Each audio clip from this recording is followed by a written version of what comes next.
Long before Ben Affleck's Batman became best friends with Superman by bonding over their mothers. What's your mother's name? Martha. My mommy's name is Martha, too. Before Christian Bale brought us one of the most iconic Bat voices.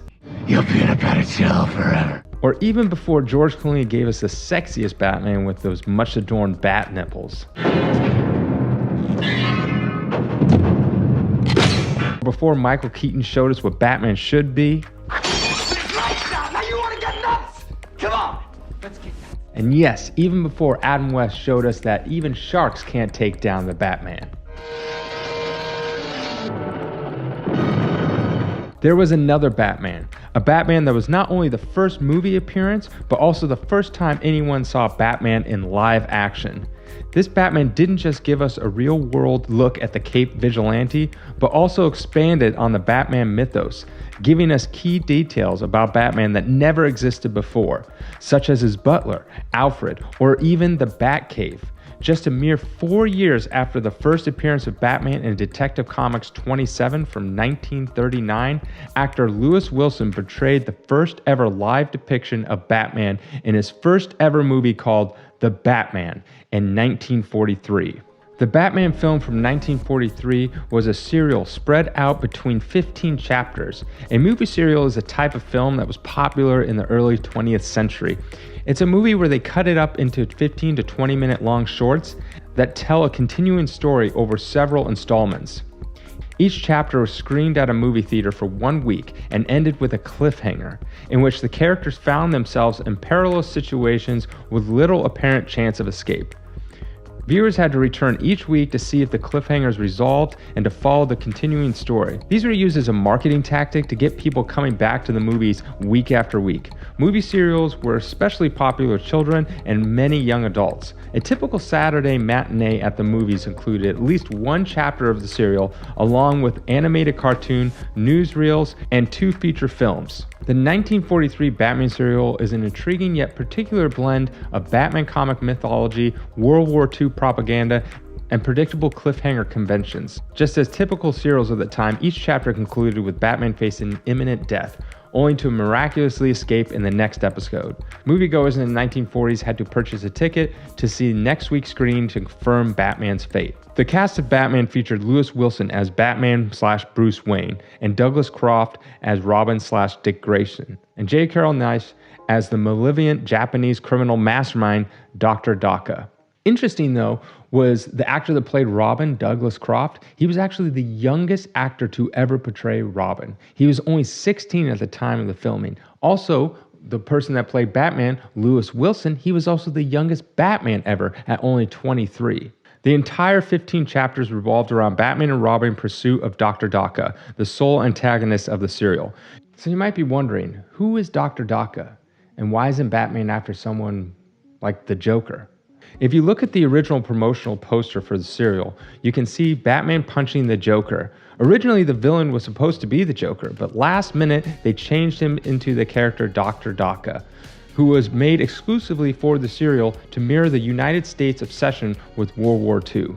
They changed the main villain last minute to push American propaganda because in the late 1942, when it was written, the Allies were in danger of losing World War II after many early setbacks, and patriotism was strongly encouraged of all Hollywood films of the time. These early posters are extremely rare and are worth quite a bit of money, but show an interesting look at what the film could have been. There's still elements of the Joker in this film as the main villain operated out of a carnival. One thing that the 1943 Batman serial is often criticized is for his racist portrayal of the villain, Dr. Daka, who is a Japanese nationalist and loyal soldier under Emperor Hirohito. Dr. Daka forms an alliance with Gotham's criminal underworld and uses an atom smasher to dismantle America's infrastructure. He's portrayed as a true threat due to his Japanese origins, and his henchmen use racial slurs when referring to him. Dr. Daka is played by a white actor in an Orientalist caricature with exaggerated accent and features. The serial reinforces yellow peril paranoia and portrays Batman as a stand-in for American virtue, with Dr. Daka as an evil foreign force. The serial promotes racial stereotypes and justifies some of America's wartime atrocities during World War II. One of the main issues with the 1943 Batman film was the production values were severely lacking due to quick and cheap filming process. The costumes of Batman and Robin were ill-fitting and poorly designed, and they were not even provided with a Batmobile, instead using Bruce Wayne's ordinary-looking convertible to travel around Gotham City while fighting crime. The action sequences in the serial were very unimpressive and executed in an unconvincing manner. But sometimes, when you don't have a high enough budget, you must get more creative, and that's exactly what the screenwriters did. The writers of the serial needed a secret base for Batman due to their limited budget, and since they had no access to a hangar or a mansion set, they came up with the idea of using caves. Thus, the first creation of the Batcave was born, along with the idea of Batman using a secret passageway through a grandfather clock.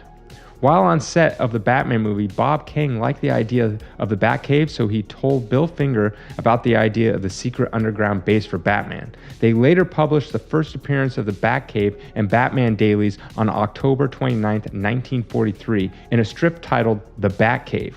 Then it appeared in the comics, in Detective Comics 83 in 1944. Another major thing to come out of this film was Alfred Pennyworth. Yes, Batman's butler. According to evidence, it is believed that the writers in the 1943 Batman serial created Alfred. Then, after reading the script, DC Comics asked Don Cameron to write the first Alfred story to introduce the character in the comics, in Batman 16, which ended up being published before the serial's airing. This is why the original character was first portrayed as a robust, clean-shaven man, while the movie version was always intended to be a thin man with a slim mustache.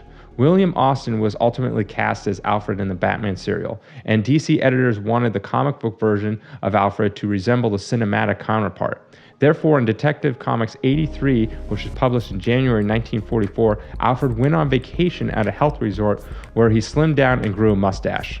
Even though the Batman movie is poorly produced, it happened to be a commercial success, which spawned a sequel in 1949 titled Batman and Robin. Similar to the Batman, 1949's Batman and Robin decided to not include any of Batman's classic comic book foes such as the Joker or the Penguin. Instead, they created a brand new villain specifically for this serial named the Wizard, who was a very unimpressive character donning a dark mask and long cape covering his entire face. Throughout all 15 chapters of the serial, Batman and Robin focused solely on pursuing the Wizard and bringing him to justice. This movie is also poorly produced, with cheap costumes, writing, overall lack of care for the Batman mythos. Even though this movie came out a decade after the Batman first appeared in comics, most of the mythos was pushed aside to create something fast and cheap.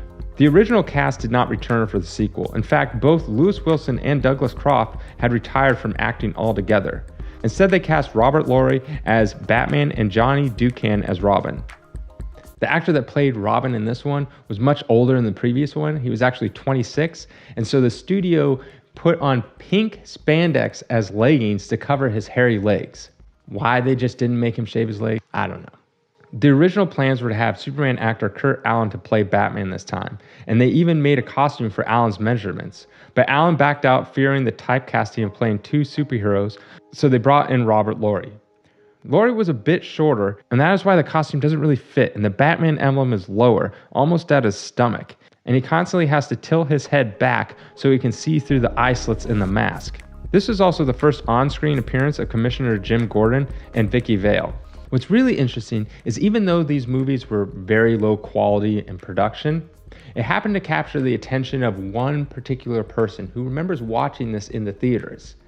And that one person actually changed the course of Batman in film pretty much forever. And that one person, you know who he was? Hugh Hefner of Playboy.